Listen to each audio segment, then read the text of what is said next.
So thank you for spending your Tuesday afternoon with me. I'd like to go ahead and throw two disclaimers up front. I'm not Leah. So there was a last-minute speaker change. My colleague couldn't make it, so luckily I live on this coast, I guess, not in Vancouver. And then secondly, this is a sponsored presentation. Now, I'm saying that as a disclaimer to warn you that when you get to the very end and I talk a little bit about a product, I don't want you to get surprised, okay? Are we all okay with that? So the first half, not about Rubrik. Second half, or kind of last one-third about Rubrik. Fair? All right. As long as we're all okay with it. Whew. All right. I hate sitting in sessions and then getting surprised and be like, oh, I didn't know. All right. So hi, again, Rebecca. I'm the Principal Technologist at Rubrik, which is, that flashed really quickly. It's probably all you wanted to see of me anyway. So I get to work in a kind of an interesting role.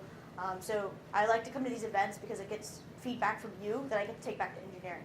So I primarily work with our product and our engineering teams, and then I spend some time on the road at conferences or in the field with our customers and getting that real-time feedback that I can go back and make our product better, right? Or hear, having people hear about it for the first time and going, actually, and I go, I didn't think about it like that. And again, taking that back to our product and our engineering teams and helping design basically the future of the product. So any feedback, always welcome. So ransomware, are we familiar with? Semi-familiar with ransomware? Have we heard of this? So this sucks. Can we all agree with that one?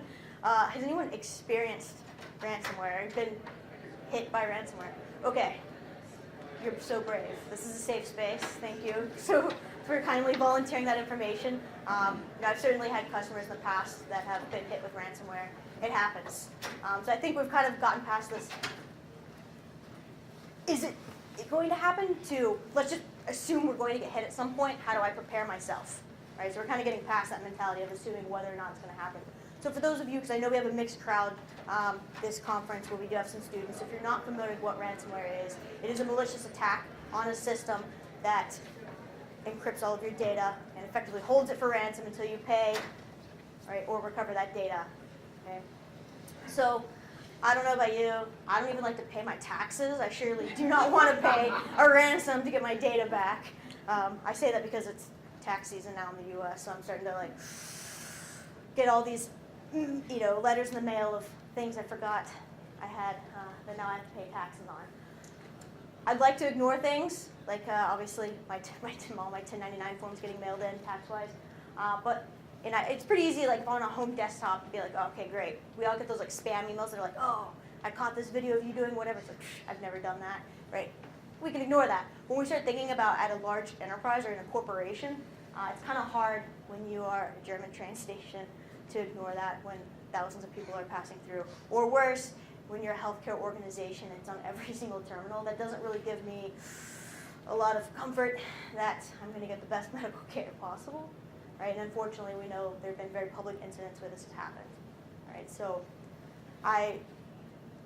maybe I'm paranoid, but I'm just going to assume that this is going to happen at this point in my career as a technologist. I'm just going to assume it's going to happen. Now, how do I recover from it? So it's increasing. We know it's increasing. Obviously, a marketing person put that slide in there. Next. So how do I prevent this from happening? We have 1,000 different layers, right? So when I think about security, and maybe this comes from my government background, I think about defense in depth. There's not going to be one filter or one thing that's going to catch everything. So then what's the next layer? And what is it going to catch? And then eventually, if something makes it all the way through, think about all the layers that it's bypassed. How do I recover from that, right? So prevention goes so far. Things will always make it through. So how do I protect my data? And this is where, when I think about the problem that ransomware really brings to the table, I kind of can distill it down into two things, if you will. If I get hit, I'm going to recover my data. As much as I possibly can, I'm not going to pay a ransom to somebody. So I need to recover my data. Now then my next question is that data even recoverable? Have I protected my data in some form or fashion, yes or no? If answer is yes, how do I sleep at night knowing that that data is still secure? And then secondly, I need to recover quickly, right? I think one of the very public, so I don't think I'm like making fun of anybody here, I think one of the very public incidents that happened, what was a year or two ago, was NHS, right, the National Health System in the UK. Obviously that is we have to recover as quickly as possible. But the hardest part is I don't necessarily know the extent of the damage. So it's very hard to recover quickly if, A, I don't have the comfort that my data is secure in terms of backups or however else I've protected it. And then secondly, if I don't know the scope of the damage. Right? So then that's when we kind of sit there and go, wow, this could take me a week, 2 weeks, 3 months. I might never recover, or I just pay this person $100,000. Right? That's how we kind of get forced into some of these tricky situations. So these are the two things I'm going to kind of focus on, that reliability of data recovery and the speed of recovery. So when I think about the reliability of data recovery, I kind of can break this down into, again, 2 pieces. You're going to see that I like even numbers as much as possible. So it is, how do I make my architecture as simple as possible? Who works in extremely complex enterprise organizations? Because that has been my experience for my entire career. Is working in these massive, crazy data centers. And then I've also worked as an enterprise architect and started designing some of these crazy complex environments. And I realized there were several times where I had a customer or a prospect go, why are you designing it that way? And I go, I don't know. I'll be pretty honest, I don't know. I don't, like you have these design decisions that you make sometimes just because that's what always gets done. And then you realize later, you go, I just created complexity for the sake of complexity, right? So that way, XYZ vendor can sell me more, so that I could get more hours as a consultant selling my services. I'm just making things more complex. So step 1 is, how do I simplify my architecture in general? Right? Because again, if I need to move fast to recover data, I need to know where it is, how recent that data is, right? Things like that. So having this very simplified architecture is going to be a big piece of that. I don't think it's any secret when you think I need to recover my data that eventually you're going to go backups, right? I need to recover from backup. Okay, thanks FBI. I really appreciate that. You give me a lot of security in my country. Then secondly, we started really digging into it. Human Health Services, right, in the US, they say, hey, you need to do frequent backups and da-da-da-da. But again, I can now have backups of my data, but how do I know that my backups are actually good? How do I know that my backups are actually safe? Because when we start looking at some of these companies that haven't compromised, who ended up paying their ransom, it's because not only did their system get infected, but actually also so did their backup data. Right, so how do I actually sleep at night knowing that I'm okay? Backup's always easy, right? It's simple. No. Yeah, I like that you're shaking your head. You're like, I already know the answer. But realistically, backing up is easy, right? I say back that up, go. But then when I go back to recover it, that's really the difficult part, right? When is my most frequent backup? Or excuse me, when is my most recent backup? Do I know that that data is actually secure? Where am I going to restore it to, right? And then realistically, when we start thinking about that, our results may vary. Because I may not have the option to restore that system in place. I might need to restore that system elsewhere. Now that's a whole new set of complications, right? Again, assuming that my data has been secure on the backup side of things. And a lot of it comes down to our complex architectures that we've scaled out over time, right? Where we go, hey, to back up, I need these 15 components. And now to go to an enterprise scale for these 15 components, I need 5 of each of these components. And now I've got all these extra components that I have to secure to even get the data ingested. I don't want to. I just, do you ever look at a design sometimes and go, no. I just don't want to administer that every single day. When I look at some of these architectures, I kind of think that. I go, tape in 2019? Okay, we all know that we're all still using tape, right? But we get to pretend publicly tape? Who uses tape? That's complexity, right? How am I going to now get that data back from tape, convert it back into whatever system, and then restore it? It's a very complex architecture. So this is us. This is me. I feel like most days, right? Just whew, I hope it's okay. This is certainly me to really instill some confidence in the United States government. This is certainly me as an administrator early in my career working for the government. It's I think it's good. I hope it's good. Let's just hope that everything doesn't burn down tomorrow. So we really started looking at architectures, and it's funny. I started looking at my architecture that I designed beginning of my career versus now. So much less complex. So many products at the beginning. So many different components, and now I'm just what makes my life easier, right? And not easier from the day-to-day management, because day-to-day management's one thing. If I'm just doing day 2 management, that's a good day. Who in here's job is to basically put out fires 24/7? Or is that just me? Nobody wants to volunteer that one because you're sitting next to your coworker, right? So half of our job is really just going, ugh, something's on fire, how do I fix it? Right? So I certainly want, when it comes time for me to fix it to be as easy as possible. How do I ensure my data is secure? Immutability. Are we all familiar with that term? So it's funny because it's like when I first started talking about immutability, I was not talking about data protection. I was talking about immutable infrastructures with infrastructure as code, right? Because that's really where my passion lies, is automation, APIs, things like that. And then when I started thinking about immutability as a whole, it's really important, especially when we start talking about backup and recovery. If I have to restore my data because of a ransomware attack, how do I know that my data is safe? How do I know that my data is immutable? Once I've backed that data up, once I've ingested it, how do I know that something hasn't gotten in that system and manipulated it, or changed it, or encrypted it? And so it's easy to go, well, I have data at rest encryption. Okay? Then we can start getting into PKI. No PKI architecture is perfect. Right? So you have to really start digging into that of, how do I really make sure that once I've ingested that data, it has not been appended? Right? So that's one of the considerations you really need to have when you are evaluating backup recovery type solutions. And obviously this is a vendor slide. I'm kind of ignoring the Rubrik piece of it, but we're not the only vendor out there that has immutable backups, right? But it is. Once I've ingested that data, is it being stored in its raw format? Is it just files on a file server? Because that's problematic, right? Is it being stored in some kind of proprietary format that's not going to be easily manipulated or manipulated at all by some attack, right? Because we start looking at a lot of the ransomware vulnerabilities, it tends to be because of outdated software that they found a vulnerability in and exposed it. They got into your system, and now they've modified your data, changed your data, encrypted your data, and now you can't get it back. Right? So it's, okay, let's assume they're going to get in. How do I make sure that if they get in, they get to my backup recovery system, that they can't modify it? Okay? That's a big consideration when we start thinking about modern data protection. And this is maybe the negative take here, but I'm just going to assume that I have vulnerabilities. Right? I assume I have vulnerabilities. We all do. And then the question is, what vulnerabilities put me at the most risk? Right? We all have to prioritize. And then how do I mitigate that risk? And what is the potential of that risk turning into a real threat and really becoming actionable? I think section 2 here is actually the harder section. Right? I've now done all of these items. I've simplified my architecture. I've ensured that my data is immutable once it's ingested. How do I get it back? And how do I get it back quickly? And I'd say that this is the hardest one because what monitoring system out there goes, hey, you just got hit by ransomware, FYI, it happened yesterday at 10:42 p.m., and by the way, these 15 VMs are affected, nothing else. Go. Not many, if any. Right?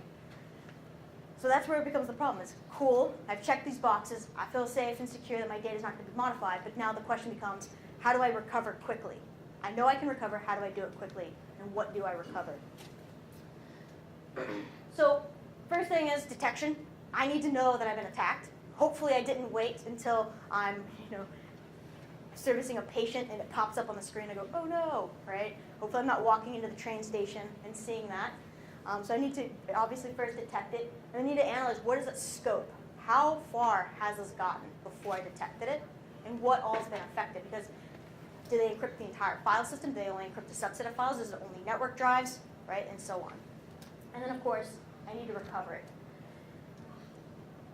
I'm a fan of automation. I already gave that one away. So my answer is always going to be automate that recovery as quickly as possible. But then that's not necessarily easy either, right? Because I need to determine the scope. And you're going to have two sides of this argument. Cool, we know that these 15 VMs have been compromised. We know that their data's been encrypted. Now the question becomes, and I'm going to curious here, who's going to be the person that goes, all right, you do these 5, I'll do these 5, you do these 5, let's go. And we start click, click, click, click, click, trying to restore, versus me on the other. So who would do the click, click, click? Nobody's going to play this game with me. That's fine. All right. And then on the other side of that, you've got me who goes, all right, give me an hour, I'm going to write a script, right? And I start working on that. A lot of people don't like that approach because they go, you're wasting time, right? When we could already be recovering things. We could already have some of these systems back online. So how do I do this better, right? It's like both of these are options, are the best option, right? And this is where it slowly becomes the vendor pitch, okay? So Rubrik is a backup and recovery company, shocker, okay? Now why are we in a security conference? That doesn't make a lot of sense. Well, simply backup and restore is not necessarily enough. We know that, right? So obviously all these boxes I've described, we check them, but we now check, if you will, the last piece of how do we quickly determine that scope and how do I automate this recovery, okay? And that's where Radar comes in. So with Rubrik, you have a platform called Polaris. It is a SaaS offering, and it's analyzing the metadata of your backups that are happening on-prem or in the public cloud, basically wherever you're protecting your data, and determines if there's been any kind of unusual activity. And I'll explain more in just a second. So the goal entirely is to answer those two problems, right, that I stated at the very end. How do I determine the scope quickly, and how do I recover quickly? Because that's really, really the hard part. And that's what Rubrik does, right, with Polaris Radar, is we go through, we detect an anomaly, okay, and we're going to alert you. Now at this point, you might go, yeah, I did that. That's cool. Ignore, right? Or you might go, that doesn't look right. Well, we've already started doing more beyond that. As soon as we detect an anomaly, we start digging deeper, okay? So we start analyzing the index data to determine what is really the impact of this. And then we allow you to automate the recovery thereof, right, without having to initiate the script kiddies like myself to put together some hack job script to recover it. So first step is anomaly detection. Okay? So this all goes back off of your backup history and the data that we've ingested. Okay? So we use a, ready for the buzzword, machine learning algorithm. Okay, bingo. Anyone? No. All right. So we use machine learning algorithm, and it's basically just a learning model to determine what's normal for you. Right? What's normal for you? And then we're going to alert you when something is not normal. Now again, this might be something you did, you can ignore. So if we have 3, 4, 5, 6 points in time, we can start building that model. We go, okay, over the past week, we've noticed that you typically add 8 files, you delete 15. On average, the snap increases by 5 gigabytes. And then all of a sudden, on day 15, you delete 6,000 files. That's going to set us off, right? We're going to go, wait a minute, that's not right. And then we're going to start that indexing piece, where we're going to go look and see what files have been encrypted, if any. Right? Because that can help you determine what actually happened. Was it potentially just complete, utter negligence? Did Rebecca really have a bad day today and decide, I'm going to show them? Or was it ransomware and all of a sudden everything's encrypted? Right? And it's going to allow you to quickly recover. Right? So the important thing to note here, this is usually where people go, cool, you're going to ingest all of my data into a SaaS offering? No, I promise you. We are only ingesting the metadata, right? So the metadata is going to give us that information. So we actually don't, until we go back and say, this doesn't look right, we're not going to look at that. We're never going to ingest the data into Polaris, right? We'll defer this action to the actual Rubrik software running and protecting your data wherever that is. Okay. So again, we have to build that nice baseline. And we go, okay, this looks pretty normal, this looks pretty normal. And all of a sudden we go, that's not right. Okay? So that's step one. If that's not right, you're going to get alerted.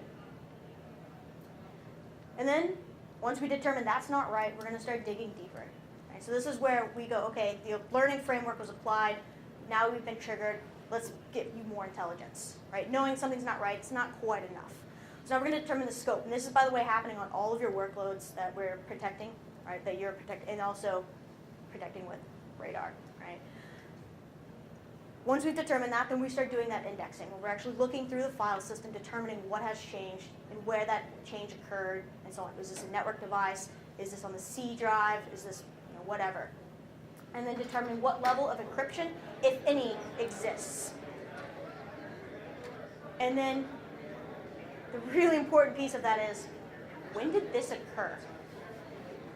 Right? Because it doesn't do me a whole lot of good of saying, hey, by the way, these 1,000 files are all encrypted, but I don't know when it happened. Because then it's that fun game of, cool, let me recover from yesterday. Let me recover from 48 hours before that. 48 hours before that, trying to play this game to find the needle in the haystack of when that actually occurred. So we send that user an email. We go ahead, we detect that encryption, and then we let you know what those results are specifically, right? So in there, you're going to be able to, it's kind of hard to see this, you're going to be able to go in and it's going to say, hey, you have an alert. You need to address this right now. I'm going to click into it, and it's going to start describing exactly what I'm telling you, right? So it's these 3 VMs, or it's just this one VM. And then I can click on that, and it'll break out the file system for me. Here's exactly how much was added, how much was deleted. Here's what's encrypted, here's not what's encrypted, or here's what's not encrypted, I should say, to be grammatically correct. And then it allows you to determine what you do next, okay? So at this point, you can say, again, this seems fine, everything's fine, I'm not worried. Or you can go, oh crap, that's not good. I need to do something. And it gives you a couple of options for recovery, right? So you can do, I just want to recover those specific files, and it will tell you what point in time is last known good based off of its learning model, right? And you can recover it back to that point in time, and if you go, actually, you're wrong, you can obviously play that cat and mouse game, right? But ideally, I'm part of the team, so I'm going to say with pretty confident here that it's going to be the right point in time. And you're going to be able to restore, and then how you restore, it's going to give you a couple of options. So again, you can go ahead and restore directly or restore somewhere else, those files. And you can choose as well if you say, I don't actually want to do a file level recovery, I want to basically recover the whole, say if it's a VM, and how you're going to recover that VM. Are you going to do a traditional export of all the data? Or are you going to do a live mount of your virtual machine where it's running in parallel? Are you going to instantly recover it, or redeprecate and bring it in place? And it's running off of the Rubrik system temporarily, and then you migrate it over storage-wise to your primary store, right? All these options are going to be there for you, but it's going ahead and telling you what that scope is, right? As well as when it occurred. So that way you can make that decision very, very, very quickly. And I think I talked way too fast, so I apologize. It's funny, I did this panel earlier, totally chill, not nervous. Get in front of this room, I'm like, I think I'm going to throw up. So all of a sudden, really nervous, so thanks, everybody, for making me nervous. No, all joking aside. But this doesn't extend to just ransomware. It's funny because it's like, I mentioned that my favorite part of my job is getting to interact with people like you. And I've had so many conversations since we announced Radar that I've just been like, oh, that's way cooler than what I thought. Of how we can retrain this learning model to do other things, right, and kind of extrapolate. These are all hypotheticals, right, and kind of extrapolate it away. But then one of the things that we noticed very quickly was when we started talking about how this could be used for ransomware, our customers were like, actually, we're worried less about ransomware and more worried about just gross negligence on the part of whatever contractors, right? Or we're actually more worried about some kind of insider threat, and this is helping us detect that faster because it also tells you user account information, exactly right. It starts to get very, very granular in what it's telling you. And so that's what really kind of brings that value one step further, I think, is beyond just ransomware. And since I talked way too fast, and I know that I'm basically on the last slide now, guess what? You get unlimited question and answer time. So I apologize for talking way too fast. You can blame, I don't know, California, I guess, for me talking too fast.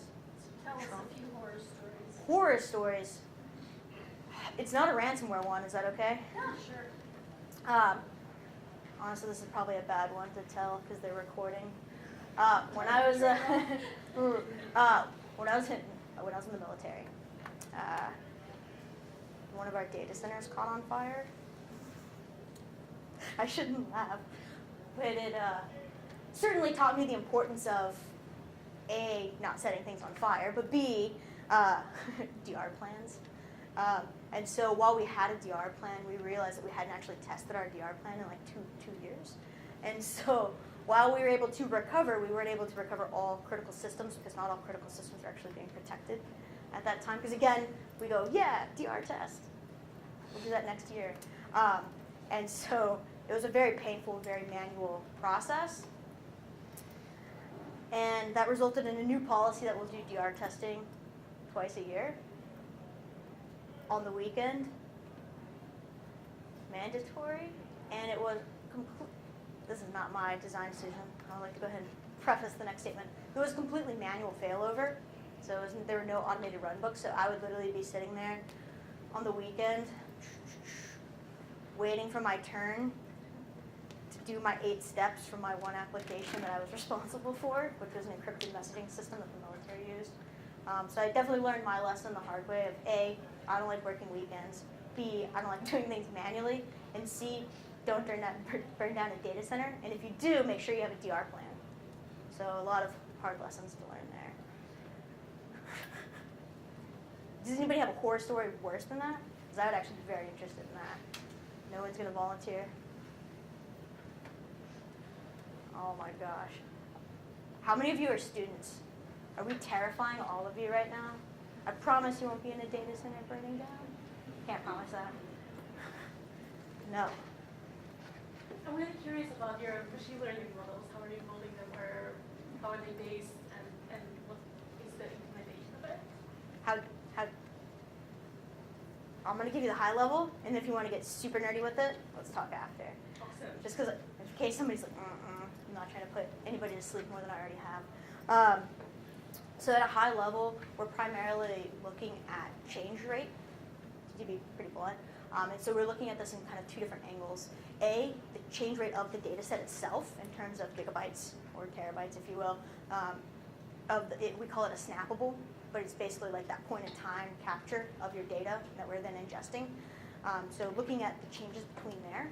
And then whenever we kind of identify like, that doesn't look right, then it kind of goes to phase 2 of that, of actually starting that index process to determine exactly what percentage of data in terms of like number of files has been modified. Right? So again, we're not necessarily flagging this as an issue, but we're kind of taking that one step further in the model. And so it really kind of goes back to an aggregate average over a period of time, and we specify what that period of time is based off of your backup schedule. Right? So it all kind of ties back to how often are you backing things up. So that's kind of the high level of how we've trained the model. And usually after about a week or so, it's pretty accurate. And this is on camera. This is like I have so many like nerdy engineering things to tell you. Also, my PR person will probably kill me. Okay. We actually tested this in a couple of ways. A, there's a bunch of ransomware simulators out there, right? I don't know if there's some free open source stuff out there. There's some of them are just PowerShell scripts. So we kind of did this in 2 phases. A, we did it with just a simulator, and it was like 100% accurate. We're like, dang, we're good. And then we went and we built an entirely isolated environment, and we tested it with live ransomware, and we were like 99.87%. Again, based off of what we protect right now. So we were like, oh, we might have something here. Maybe we can actually make this a product, because before it was sort of like a passion project of a hypothetical. So this has actually been like tested in environments, very controlled. To be very quite honest with you, we're obviously not going to be like, yeah, let's do something malicious to our own systems. And so we actually tested this. So that was really fun. It's one of those things where you build something and you go, I hope it works. And then you hear back from customers later and they're like, But then for us to kind of actually test it and immediately know like, oh, we're onto something. So our models are pretty accurate. I'm proud of that. Yeah. Sorry. Accurate in terms of recall or precision? Because the number of false alarms that your algorithm generates, that matters, right? So how do you handle that one? Because these are what you mentioned, I believe that because there's some kind of threshold for change rate, and then because the error is higher than that one. Well, I would say that that's a great question. So if you didn't hear the question was accurate in terms of detecting ransomware or in terms of accuracy of how many false alarms, to kind of summarize it in short. And so we're primarily looking at accuracy of actually detecting ransomware. I will say we ran it, I'm trying to crunch the number in my head because we didn't convert it into false alarms, but I think we only had like 1 or 2. We ran it hundreds of times. So it was pretty good. But again, like you can trick it. I mean, because like I wrote some code in my own lab environment that's just a simulator that goes through and like adds a bunch of files and then encrypts it. Obviously, these are not real files that I really care about, and it sets it off. But again, it's based. I know how the model was written, so I can create something that then triggers the model on purpose. So it's not a false alarm; it's accurate. It's just I'm creating it on purpose. Any other questions? Those are some nerdy questions, thank you. You mentioned that it takes about a week to create your Facebook? That's what we recommend, just to be kind of cover yourself, if you will. Realistically, we can do it a much shorter period of time because it depends on the frequency of backups. So it's easy to kind of, when customers go, how quickly can it detect? Well, how much data have we ingested? You know, how often are you protecting it? Things like that all play into it. So theoretically, we can do it in a way shorter amount of time if you're protecting your data like every 30 minutes versus once a day. So we go ahead and just say, let's say a week just to be completely kosher. Any other? How more companies having paid after attacks, or do you have any stats on that?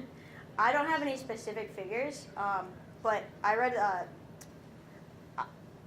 I tend to not trust things at face value. So when you read these articles, they're like X number percent, I'm like, and I start really digging into it, and it's gotten to the point where, for the most part, the FBI actually just recommends just pay it.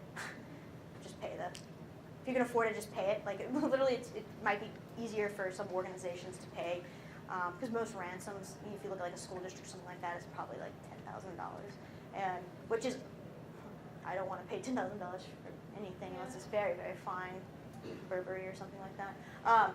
You know, and so it's gotten to the point that I'm not going to make up a statistic off the top of my head, but everything that I've been reading is very much just like it's very prevalent. So it's more of like, that's kind of like the beginning of the conversation. It becomes more of a not if but when type of scenario, because they're estimating that well over 50% of companies have or will be. So that's the scary number to me. Cool. Any other? Sorry, I talked too fast, everybody. All right. You're free for the rest of the afternoon. I don't know if I have that permission. Thanks.